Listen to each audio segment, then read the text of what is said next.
Hello, I'm Richard Gisbert, and you're at The Listening Post. This week, once again, there are clashes on the streets of Cairo. استشهد ثلاثة من جنود القوات المسلحة وأصيب. And once again, the media's reporting of the story is an issue. Sri Lanka, 2 years after the civil war. Journalists in danger, journalism at risk. How do you get 400 million viewers and still have your show canceled? It could only happen in China. And a swirl of movement and a century of dance in 100 seconds, our web video of the week.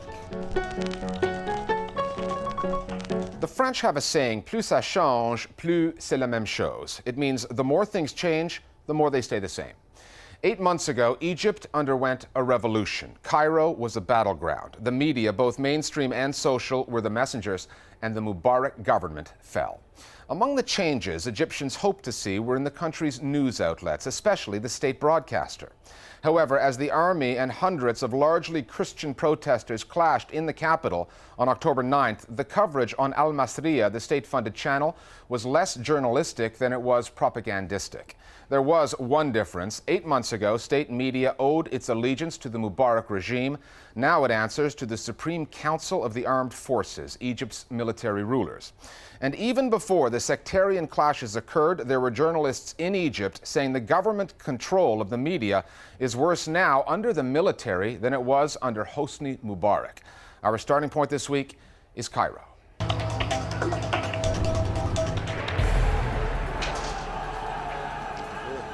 جراء إطلاق المتظاهرين الأقباط المحتشدين أمام مبنى ماسبيرو. Military censorship of the media is up and running. They are censoring the press, make no mistake about it. رشقهم للجيش بالحجارة والزجاجات الحارقة المولوتوف. I'm actually not sure what was more depressing, looking at the images of the clashes on state television or listening to their commentary. حتى الآن 3 من المجندين من قوات الشرطة العسكرية. The media is going to be one of the battlegrounds for several years to come, in which the new Egypt will be defined. For much of the media in Egypt, the Arab Spring has proven to be a mirage. Mubarak's gone, censorship has not. October 9th provided a crystal clear example of that. State-run television's coverage of protesters, most of them Coptic Christians, clashing with security forces. We were very much taken back to those old days during the revolution when there were these parallel stories being told to the Egyptian population, one from the state television side and one from the actual people on the ground that were describing what was going on. So if you were listening to state television on October 9th, you were listening to a story that involved Christians who were armed attacking soldiers, army soldiers in Maspero. استفزاز قوات الجيش والشرطة تفاعل رد فعل عنيف. You had state officials, including an army official, come on screen and say the protesters, who were mostly Christian, were sons of dogs and basically insulting them. استشهد ثلاثة من. Most worryingly of all, you had a TV presenter saying that honest citizens should come out and defend the army from these attacks by cops. It was borderline incitation. It's much more glaring, the bias now compared to the revolution. During the revolution, both the state newspapers and the state television were really terrible. Now my impression is newspapers like Al Ahram, state-run newspapers, they're still not playing it completely straight, but they're sort of in the middle. They're kind of a hybrid. State television is still pretty bad. And since 4 out of 10 Egyptians are illiterate, most of them get their news from television. The demonstrators marched to the Maspero Television Center in Cairo, which houses domestic state-funded channels, numerous satellite outlets, and more than 30,000 employees. In their half-century of existence, this building and the state-run channels within it have served their political masters well, and that continues even after what happened in Tahrir Square. State television has gone through stages after the ouster of Hosni Mubarak, almost like the country has gone through stages. So right after, they were almost pro-revolutionary. They reported on basically everything that was going on in Egypt. After that, as the country became much more under the thumb of the military, state television started doing what it was doing for Mubarak, but doing it for the military. And that certainly was the case on October 9th. State media had become the media of the military rather than the media of the people. Like a lot of institutions in Egypt, after the revolution and after the fall of Mubarak, there was a kind of a cosmetic change in that a few of the top names were removed, but most of the section heads remain, most of the deputies remain, the internal culture remains. Instinctively, state television is going to support whoever's in power. This is their instincts. This is what they've always done. So it's probably almost unfair to expect them to suddenly become real journalists. They exist to support the power structure. Channels that the state does not run can still fall under its control. There was this incident on Al Hurra, the Arabic language satellite channel funded by Washington that has studios in Cairo.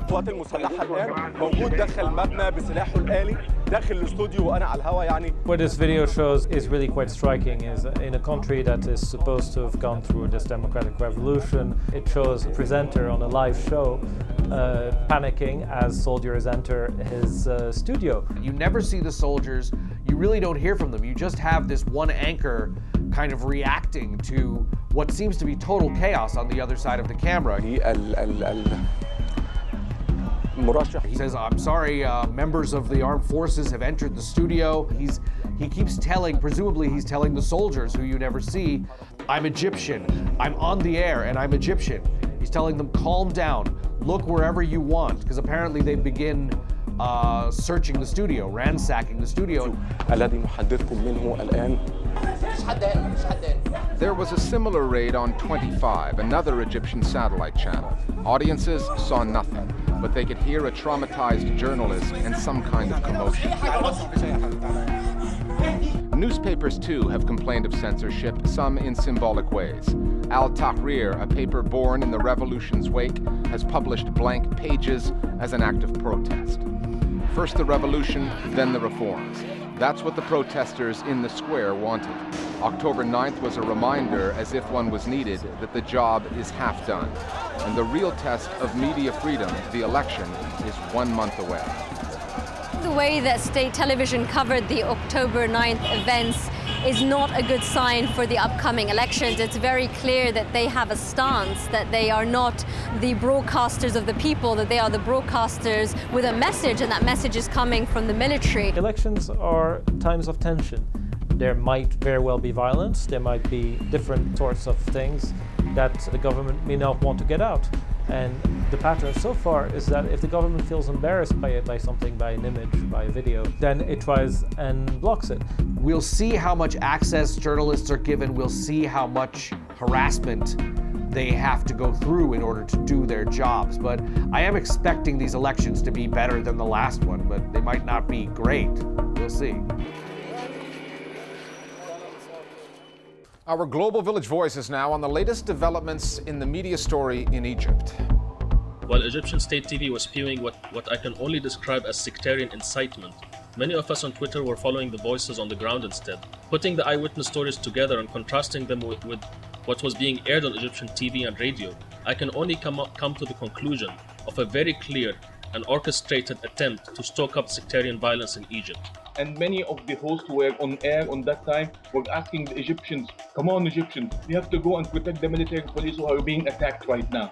Who told you that they're being attacked? We have never seen one shot fired at the military police. Show me one of the pictures of the military officers who have been attacked by the peaceful Egyptian protesters. The media is much, much worse now than it was during the Mubarak era, because at least during the Mubarak era it was more honest. Not more honest in terms of what they're reporting, because that has not changed, but now they actually pretend to be the people's media and then go and report the same stuff they were reporting before using the same methodologies.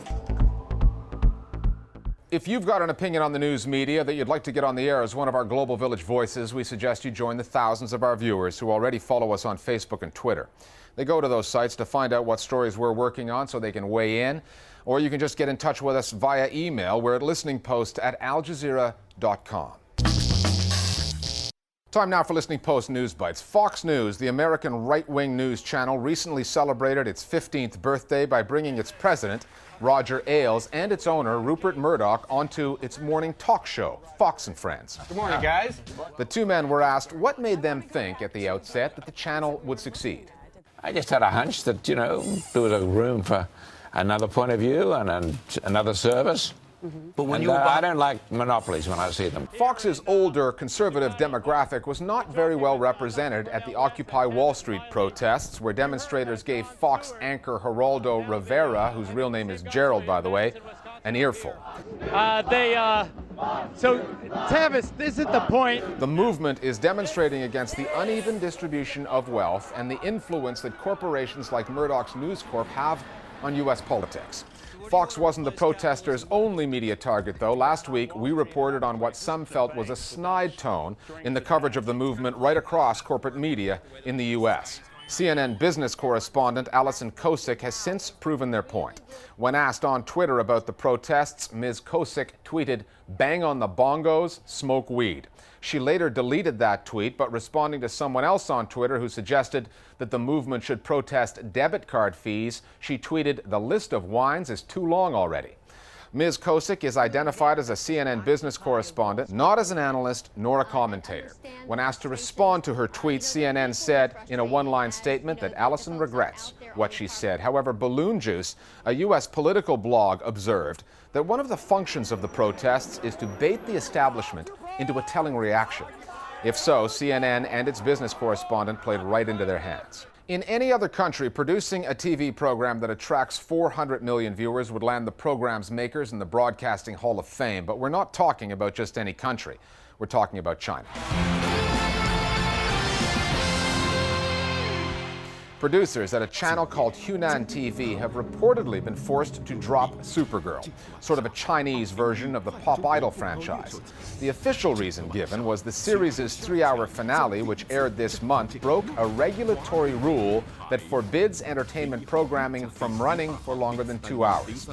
However, media observers in China say this has more to do with the regulator's anti-vulgarity campaign, purging Chinese airwaves of populist programming, as well as the government's opposition to a format that uses a democratic phone-in vote to decide the outcome. According to a spokesman for the channel, Supergirl will be replaced by something that is designed to, quote, promote moral ethics and public safety and provide practical information for housework, unquote. We'll try to let you know how the ratings turn out for that. A story now on the stresses of life for a freelance journalist and the perils of Twitter all rolled into one. Rob Crilly has been freelancing in Libya for Britain's Telegraph newspaper.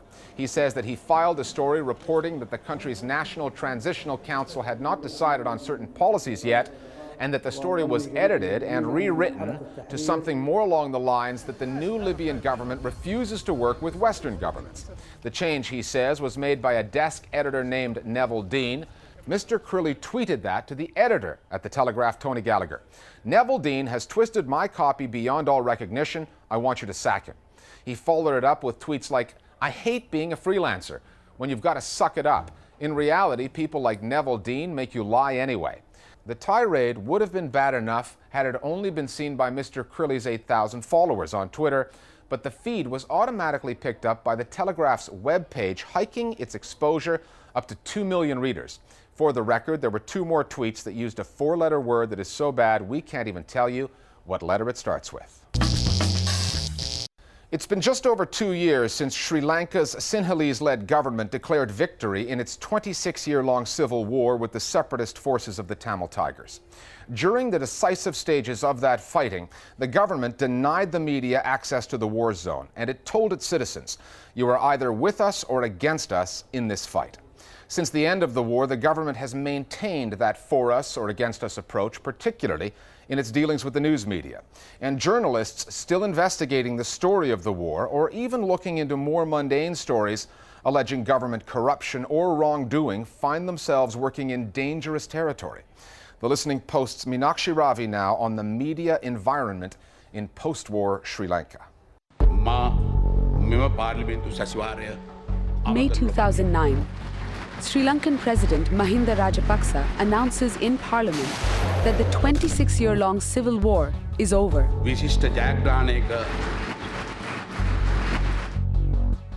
Independent journalists are barred from the conflict zone. These are pictures of all of our television gear as it was being confiscated. It was a war fought under a strict media blockade. This is what the Sri Lankan authorities want you to see. the government forbade journalists, both local and foreign, from entering the war zone in the north. News of the mounting violence and death tolls leaked out through cell phone videos filmed by soldiers and stories from refugees. In the 2 years since the end of the war, access to the north is still tightly controlled, and Sri Lankan media is still cautious. During the war, there was almost a complete blackout in the mainstream media about what was happening on the ground. 2 and nearly a half years on, we still don't really know what happened towards the end of the war. Mainstream media's narrative in Sri Lanka hasn't changed all that much to ask the hard questions. If you take the nature of the media repression in Sri Lanka today, perhaps more than before, engaging in journalism without fear is impossible for any media institution. The situation for Sri Lankan media was grim during the war. At least 7 journalists were killed in the last 3 years of fighting alone. There aren't as many casualties today, but journalists are still being targeted.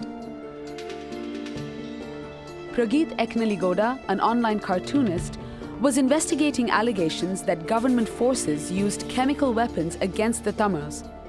He went missing in January 2010 and hasn't been seen since. The website he worked for, Lanka E-News, continued to report on allegations of government corruption and allied itself with the political opposition during the 2010 elections.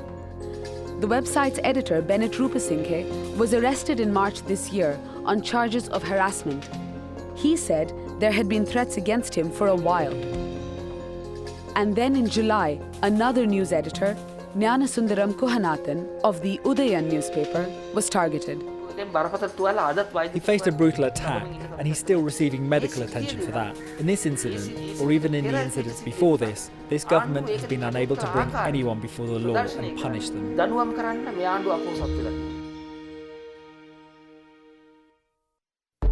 The war and its aftermath are such treacherous subjects that most Sri Lankan journalists willing to speak about them are no longer in Sri Lanka.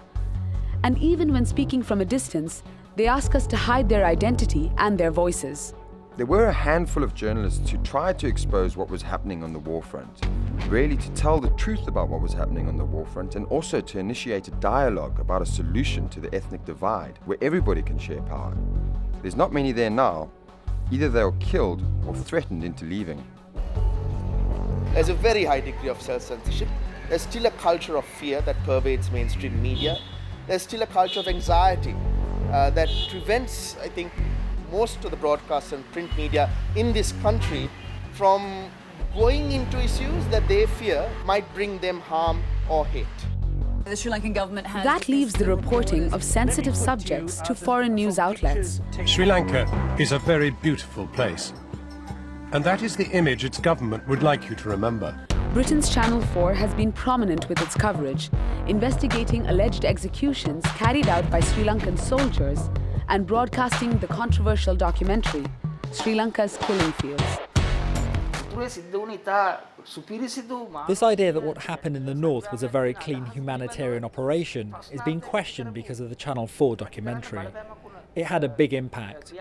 I think that's why the government has also gotten so agitated. Of course, they've carried stories about the denials from the government saying there's a Western conspiracy and saying the West is jealous of the Sri Lankan government being able to defeat terrorism. In the past 2 years, the internet has given a platform to a handful of Sri Lankan critics of the war. But the government has been able to control the domestic news agenda because of the state-funded channels it owns and private broadcasters it has the power to control through the licenses it issues. There are 17 institutions that operate television and radio stations. 13 of those broadcasters have been licensed by this government. These licenses were given to corporate networks close to the government. So that's what the media scene in Sri Lanka looks like right now. On the one hand, the government controls corporate media through its allies, and on the other, independent news outlets are sought to be influenced by giving senior editorial staff financial and political benefits.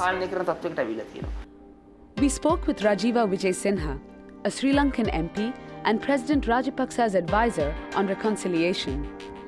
We asked for his response on the specific point that the media environment has not improved in the post-war period. The whole point was this myth that the media environment was bad at the time of the war is nonsense. For instance, we agitated very hard to allow the media in because we knew we were fighting a very clean war, and we succeeded. That was the big first part of 2009. But then, unfortunately, a couple of media outlets told what were absolute lies. The press is completely free to say what they like, and they do so. I think you've only got to compare it, and perhaps compare it with other countries. Where does the truth lie?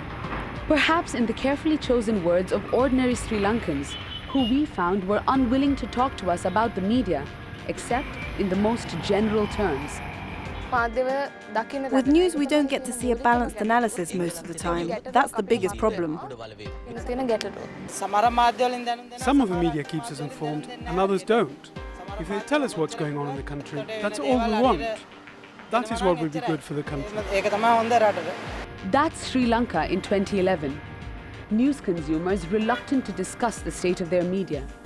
Journalists who are self-censoring. And a government that, having won a civil war in the north, seems to be in control of the island's media narrative. More Global Village Voices now on Sri Lanka and journalism in the post-war era. International media has focused on issues relating to how the war ended, specifically allegations of war crime. The Sri Lankan media, on the other hand, has not always included coverage that connects Sri Lanka to the wider world, and sections of it have been dismissive of international concerns. This polarization points to a worrying gap in information. For their own self-serving reasons, the Rajapaksa regime has decided not to have any investigation which meets international standards into the war crimes that were committed by both sides during the Civil War. The result of that is a culture of impunity which has taken root in Sri Lanka, which is damaging large sections of Sri Lankan society, but in particular is damaging the Sri Lankan media. People who want to intimidate journalists into silence know that they can do so, and know that they can get away with doing so. Finally, if you're a longtime viewer of The Listening Post, you may remember a video that we ran a few years back called The Evolution of Dance. It was an American comedian performing 50 years of popular dance routines in 6 minutes, and it went on to become one of the most viewed YouTube clips of all time. Now, a UK-based promotions company called The Viral Factory has come up with an evolution of the evolution of dance. It created a video that charts 100 years of not only dance, but also music and fashion in precisely 100 seconds. With nearly 3 million views online, our web video of the week only needs another 179 million views to catch up to its viral cousin, the original evolution of dance. We'll see you next time at The Listening Post.